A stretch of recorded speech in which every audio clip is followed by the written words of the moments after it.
Mayor, thank you for joining us. Appreciate you taking time to sit down. Great. Thank you very much for sitting down with me. Recently, you hit your halfway mark through your term. How do you feel up to this point as a mayor? Yeah, best of times, worst of times. No, you know what? It's been great. Look, we've had a lot of things that we've been dealing with.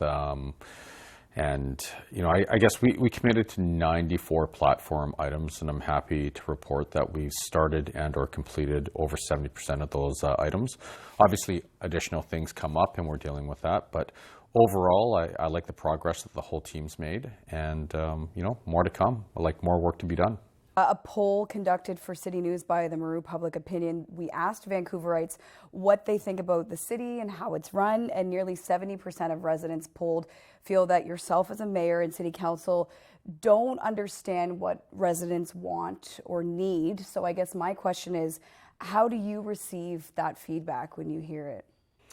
Yeah, you know what, polls will be polls, and it depends on, you know, what the sample set is. Are you phoning people up, or is it just online? I can tell you, we spend a lot of time on the ground, and we meet different communities, and for the most part, people, you know, they're happy. They've been very clear what the issues are. They align with a lot of the items in our 94-point platform, and they're actually part of the solution. And so when we look at these issues, when we talk about affordability, when we talk about speeding up the permitting process, when we talk about public safety, it's actually the community that's been involved in the solution. So I'll give you an example. Affordability and fiscal responsibility. We had 58 members of the community that were actually on the Mayor's Budget Task Force.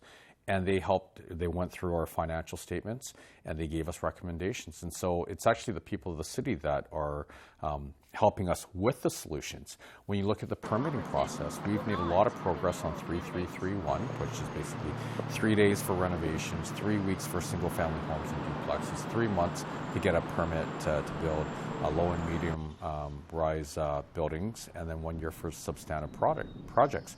We've hit the number on the renovations. You can get a renovation and permit in 3 days now. You mentioned public safety. Obviously, that's top of mind for a lot of people right now.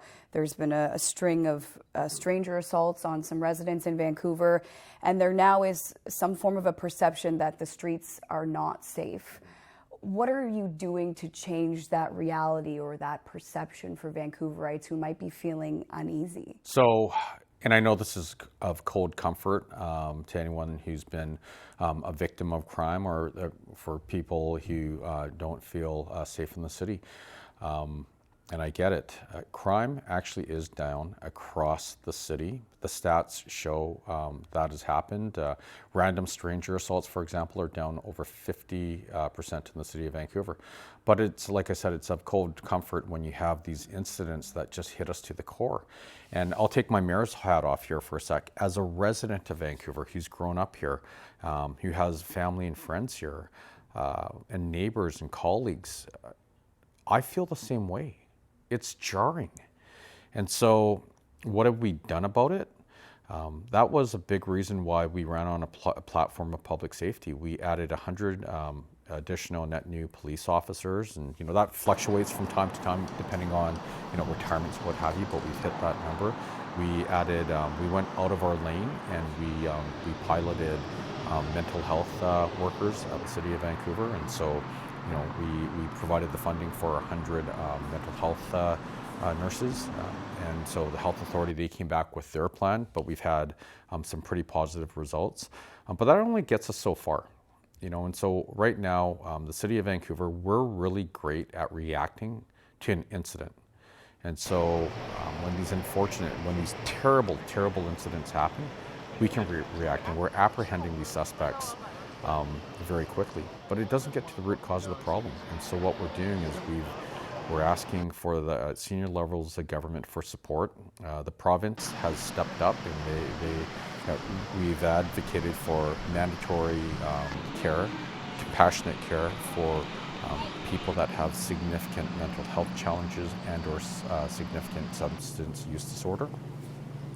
The provincial government, they stepped up, and before the last election, they committed to 400 beds, to help us with that. That's a great first step, But I do want to be clear here. We need to action those beds immediately. We can't wait. In addition, 400 beds, while it's a great start, we need probably 3,000 beds in the region alone. And so, more work needs to be done. We talked about this before the cameras even started rolling. There's been a lot of focus on your choice of clothing, specifically on Remembrance Day, and you wore white sneakers to a ceremony. There was a lot of controversy surrounding that. How do you feel about your own public image and, the perception that it might be too casual? Yeah, well, a couple of things. On Remembrance Day, I can give you 50 reasons why it made sense, but I don't want to be disrespectful to the incredible people that served this country and made huge sacrifices. Some of them made the ultimate sacrifice, and so there was absolutely no disrespect intended whatsoever, and I will own that mental brain fart, period, full stop. Okay, so I want to get that out there. I'm also not trying to be something I'm not. I'll just call it what it is. I spent a lot of time in suits. For me, there's nothing wrong with suits. I just don't like wearing suits. And this is Vancouver. This is the West Coast. We're pretty casual to begin with. That's actually a selling feature. The other thing I do is I wear Vancouver brands. I like to wave the flag. So I'm not wearing them today, but I wear vesties all the time. Dior. Good for the rain. Yeah, it's great for the rain. I wear Dior jeans, Dior t-shirts, Dior belts, Lululemon, Arc'teryx, Kitten Ace. And these are incredible brands that make their home in Vancouver, who had their start in Vancouver. And I think it's a great thing to wave the flag for local brands. And so that's one of the reasons why I do it as well. Homelessness has been talked about a lot in the city, specifically the encampments that we've seen.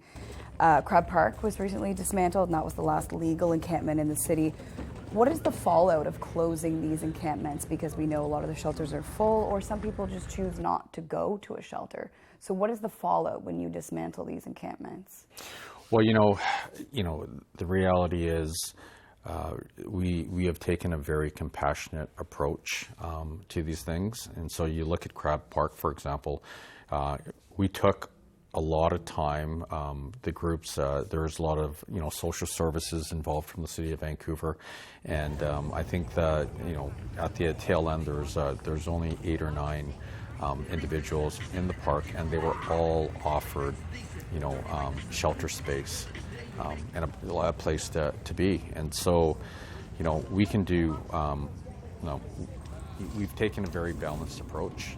I think the other thing, and so no one was left behind. Everyone was provided with options to make sure that they were safe and they were taken care of. I also think that we have a responsibility to all the residents of Vancouver, and there's 6,000 residents that live within a 10-minute walk of Crab Park who were not able to use that park, and we have limited park space. We have to make sure that we take care of everyone in the city, and I think, that's the right thing to do.